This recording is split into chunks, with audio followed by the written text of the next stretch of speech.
Welcome to Annapolis Mosaics. Our program spotlights people in our community who are involved in activities designed to promote good human relations. I am Michael Keller, the chair of the Annapolis Human Relations Commission and your host. The commission is a city board that seeks to promote equal opportunity and to eliminate discrimination. My guest today is Officer Ryan Teal of the Community Services Division of the Annapolis Police Department. Officer Teal, welcome to Annapolis Mosaics. Thank you for having me. And today we're going to be specifically talking with Officer Teal about a problem which has become very serious both in our community as well as nationally, and that is the increased use of heroin. And with respect to that, the use of heroin has largely been associated in the past with your big metropolitan areas such as Baltimore City. But recent reports suggest that its use is spreading to suburban and to even rural communities. To what extent is that true, and what's the scope of the problem? Well, it's definitely a national problem, and it affects everybody in any area. Mm-hmm. So it probably mostly started out as a city problem, and as it got more popular to use, it started spreading into the more rural areas. Mm-hmm. What's the situation in Annapolis in terms of use of heroin? From your vantage point as a police officer, what do you see? Well, there is definitely an issue going on, and Annapolis is affected by that, most definitely. We've seen where there is a need for that, and unfortunately, people have looked to Annapolis to find that. Yeah. Why is this problem occurring? I mean, if you look back at it in time, you'll see that heroin has never really been the choice of drugs, and people didn't use it. You didn't hear it being used to that extent, and it was usually very concentrated into certain areas, and very specific individuals were using it. I can remember in the time I served in Vietnam, the use of heroin became a real serious problem because I served in Vietnam in 1971, 72, when most troops were pulled back in defensive perimeters, and you had basically people were bored, and a lot of people turned to drugs. And back then it was real serious because the heroin you could get in Vietnam was nearly pure, and people got strung out, and they didn't do real well. But it was never seen as a massive problem as it is today. What kinds of things are causing it? Is it the cost? Is it the availability of it through drug cartels? What's contributing to this seemingly epidemic that's occurring? Well, we found that, and studies show that a lot of users start out using prescription drugs. Okay. So a lot of it starts with that, mm-hmm. And probably as needed, a prescription drug. But unfortunately, after the injury heals, they are still looking for that, and on the street, a oxycodone pill could be $60. Well, a little baggie of heroin could cost $10.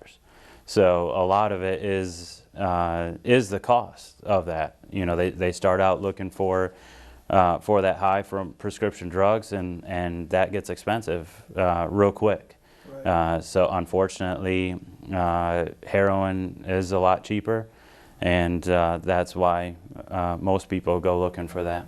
And what's really striking about that is how cheap it is. I mean, $10 for a bag of heroin, I mean, years ago, that would have cost you hundreds and hundreds of dollars. It was much, much more expensive. And certainly that's the reason that people turn to it, because of the high they get out of it. Why has it become so cheap? Is it due to the influx of heroin from for example, the drug cartels in Latin America? Is that a major source? Yeah, just the ease of getting to it is putting that cost down. There's there's shipments coming in, by the truckloads daily, hourly. So, and if we're lucky enough to get a decent size bus, as you hear about them throughout the nation, where a boat or a truckload or whatever gets caught, and that could mean 1, 2, who knows how many are getting past us, unfortunately. Yeah. So in effect, then, all of the problems that are occurring south of the border with respect to the drug trafficking in heroin is largely supported by our own citizens, for the fact that they buy this stuff and use this stuff. Yeah. Well, I mean, they're certainly coming up from Mexico and from other places on the border. But yeah, I mean, they're coming from everywhere, and hitting us on at a lot of spots. Yeah. Yeah. So really, what you've got here is an economic and a supply and demand issue. You have it so that economically it is very cheap, and the supply is plentiful. And unfortunately, the demand is there. Absolutely. I read something recently, and I guess one kilo of heroin can break down to 30,000. Over 30,000, of those little baggies of heroin, which, and it doesn't take a whole lot to get someone hooked up on heroin. Yeah. Well, let's look at the issue of the demographic characteristics of heroin users. If you look at the kinds of individuals they are in terms of background characteristics and other kinds of things, are there any patterns that you see there, any similarities? Are there anything in the demographics of heroin users, and this can be nationally, it can be in Annapolis, whatever you want to use, is there anything that really surprises, that comes out that's surprising, and you look and say, oh my gosh, I didn't think that group of people would be using heroin? Well, it affects everybody. I wouldn't say that there's one demographic that it hits over another, but just because it's so readily available, that's why you're seeing all races, all sexes getting their hands on it. So the stereotype that people have about who a heroin user is really not accurate anymore, because it comes across all, as you said, all gender. It comes with both genders, all classes, all races. It's a problem across the board in terms of society. We can't just come to a conclusion as to, well, it's got to be this group of people or that group of people. Is that what you're saying? Yeah, absolutely. It's a problem across the board. Yeah. How about areas in the city of Annapolis? Looking at the city, are there particular areas in the city that, as a police officer and working with your department colleagues, you have found to be especially susceptible to it, or areas in which heroin is most prevalent? Well, we find the areas where we see the most crime is where it's coming from, where it's being sold. So we're trying to pick up our enforcement on these areas and keep on you know, trying to make these arrests for the dealers and try to get help for the users. Okay, just how dangerous is heroin? Well, it's very dangerous. A lot of it is mixed with other drugs or fentanyl or something like that, where heroin in itself is bad. Mixed with other drugs or other chemicals is deadly, unfortunately. To what extent do we have an overdose issue? I mean, how many cases of overdose do we have in the city? Are there any statistics about that? Yeah, we've had in the city itself, we've had 31 overdoses this year. 31. 31. That's a lot, and we cover approximately 8 square miles of real estate there. So that's a lot in a small area. Yeah.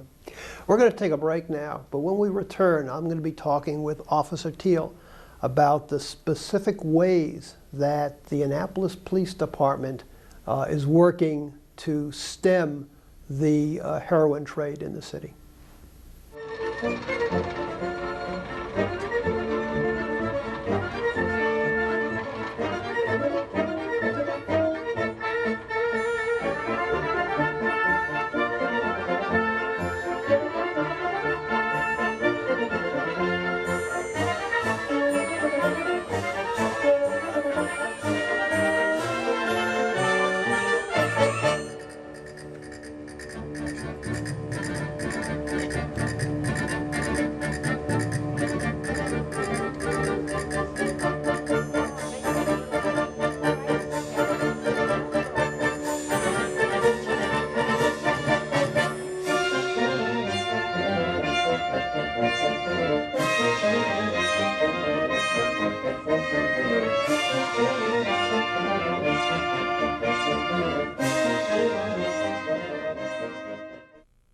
I'm Staff Sergeant Meg Krause. I was on active duty for 5 years. I was a medic. My psychological health, I didn't think it was an issue when I came home, but one of my soldiers actually said, I think you might be suffering from PTSD. I came back from Iraq and I had PTSD too. You have to talk about it, because if you hold it in, your life just gets miserable. Since Sergeant Krause has returned from seeking treatment, she's back to the way she was when I first got in the unit, as far as being a very outstanding NCO. I am talking today with Officer Ryan Teal of the Annapolis Police Department about the issue of the use of heroin within the city of Annapolis and the ways that his department is working to counter it.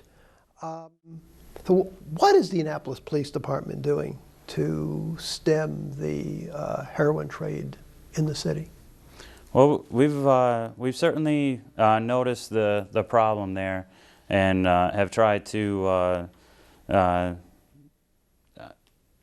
combat it, really. Whether that's buys or from known associates or undercover or just more officers in the area, so it can't be bought openly. It seemed for a while there where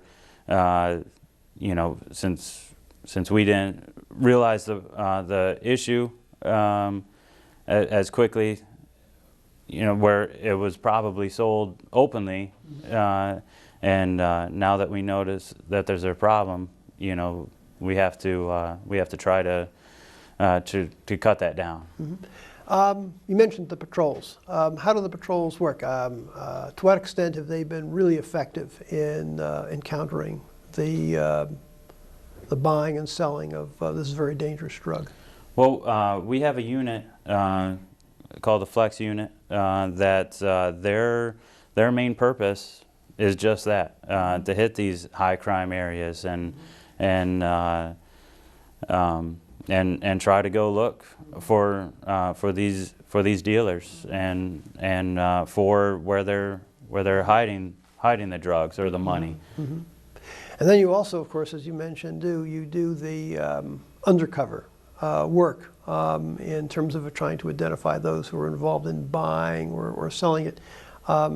You know, without going into specifics, which obviously could endanger someone, how does that kind of a process work when you talk about an undercover work? But well, in generality.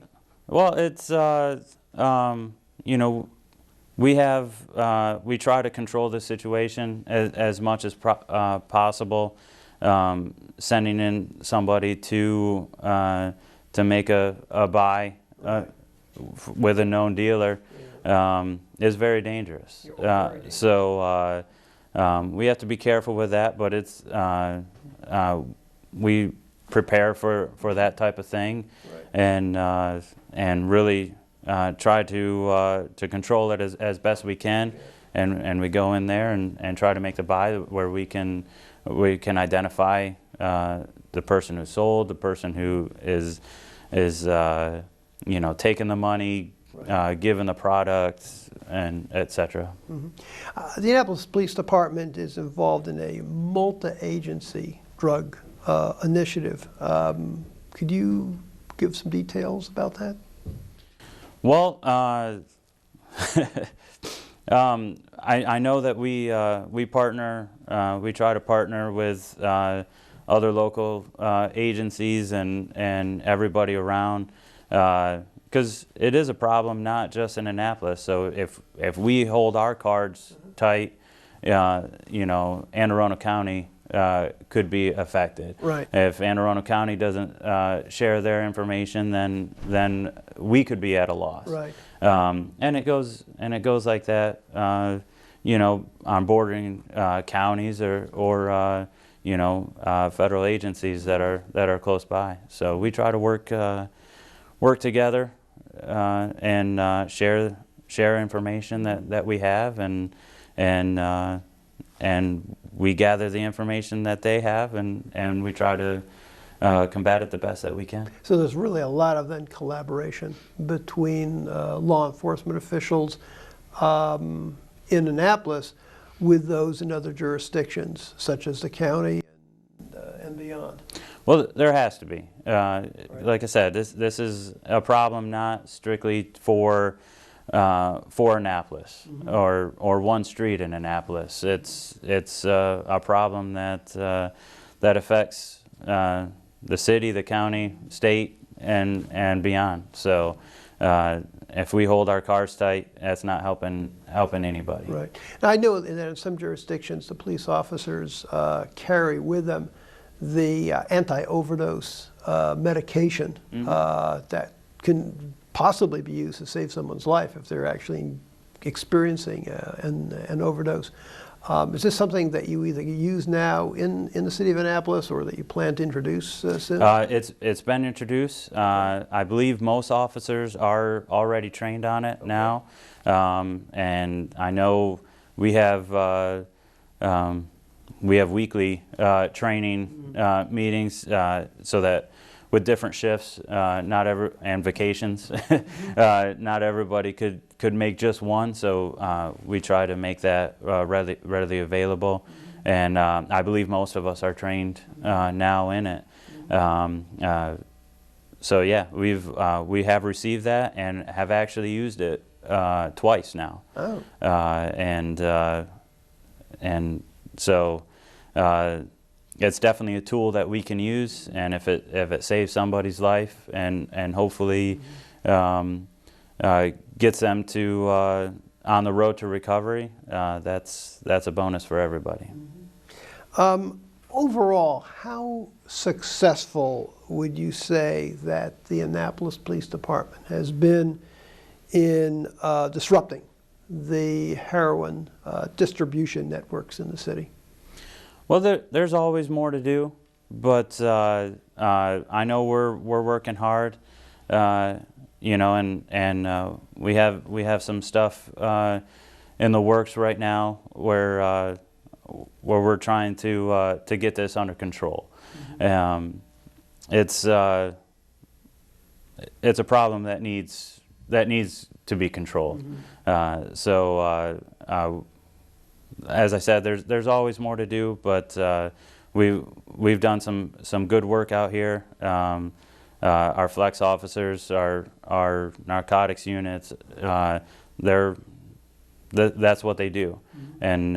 and they do a good job at mm-hmm. it. About how much of the department's resources are used on just dealing with the dangerous drug use? Well, we have a little over 100 police officers on our force, and I believe there's about 25 or 30 flex officers that are there to combat the drug problems in Annapolis. And that's very significant, Officer Teal. If you think of it in percentage terms, that's a quarter of the department that's being used to respond just to the extent to which the use of dangerous drugs, in the case of Marion, we're talking here heroin, is being used. It's a tremendous use of the resources, and I think it reflects the nature and extent of the problem as it exists, both, you know, in this community, but I'm sure elsewhere as well. I'm sure that our viewers are right now, they're asking themselves, my gosh, I didn't realize this was such a problem, and you know, what can I do about it? So what message would you have to ordinary citizens who are going to be listening to our show today? How can they make a difference in curtailing the use of heroin? What can the average person on the street, what can our average Annapolitan, people who live in the Annapolis environs, what can they do to help you and your colleagues in the Annapolis Police Department deal with this problem? How can they help make a difference? Well, I think the biggest thing is just watch out for that. Whether that's you know, like I said, it affects everybody. So you know, watch the people inside your own home, and when you're out and about in Annapolis, just look for those certain things that just kind of look off to you, and let us know about it. Don't try to do anything anything yourself, but I belive everybody knows our number, 911. So yeah, just give us a call if you notice anything that's suspicious or anything like that. But yeah, definitely give us a call with that. And as far as you know, in your own home, I'm talking, you know, watch what you put in your medicine cabinets and stuff like that, where because as I mentioned before, this usually comes from a prescription medication issue. So we don't want our prescription medications falling in the wrong hands. So whether that's a family member or somebody looking to break in to find that type of thing, we need to hold ourselves accountable for that type of stuff. Okay. Yeah, in terms of the prescription medicine part of it, you know, the studies have shown that the best path, so to speak, of people who ultimately get onto heroin comes through the prescription drug abuse situation. And they're just looking for a higher high, and then they turn to heroin. And of course, heroin, like the prescription drugs, is you've got to take more and more of the substance, and ultimately it ends very, very badly. To what extent do you think that doctors and others in the medical profession need to be aware of this and need to take precautions in terms of refilling prescriptions of patients who come in and say, "Doc, I need to have that prescription for X prescription drug refilled," and then ultimately what they're doing is very slowly becoming addicted to it? Sure, and that's a fine line to walk. I won't pretend to know what a doctor has to go through to be comfortable to prescribe these things, but I mean, they do have to be aware of that, and I know doctors and pharmacists and everything like that, you know, they try to screen these things, you know, but you know, sometimes people do lose medications, and sometimes people sell their medications, and you know, sometimes they take the handful that they shouldn't. You know, so that's a hard line to walk as a medical professional. But I mean, they do have to be aware, and I'm sure they are, of the effects of the prescription medications have on people. Right, and it's important for our viewers to understand that as well, because we think prescription drugs, there's nothing wrong with that, but we're finding that they lead to some really bad habits on the part of some people. And the other issue is that most people, when they think of heroin use, they think of people who get needles and are shooting up with it. But isn't the case that people have found, shall we say, more inventive ways of using it today? Well, that's another thing with heroin. If people can find any way to insert it into their body, as far as you can smoke it, snort it, or inject it. Mm-hmm. So you'll find a lot of people maybe not start out that way injecting, but they usually turn to injecting because it usually gets the highest the fastest. Mm-hmm.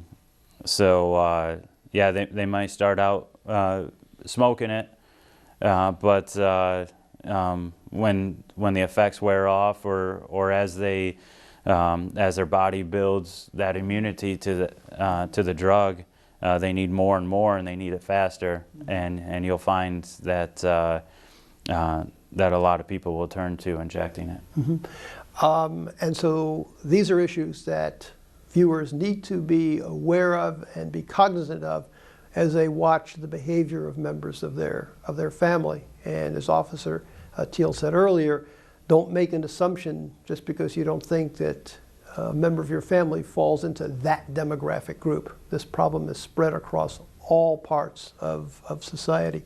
You mentioned before the 911 number, but let's say that this situation is not an emergency. What's the regular number for the routine number for the Annapolis Police Department? Well, there's a number directly to our dispatchers. Okay. 911 has to go through Anne Arundel County and be transferred to us. So directly to our dispatchers, it's 410-268-4141, okay. And that's directly to the source. The dispatchers will get your call.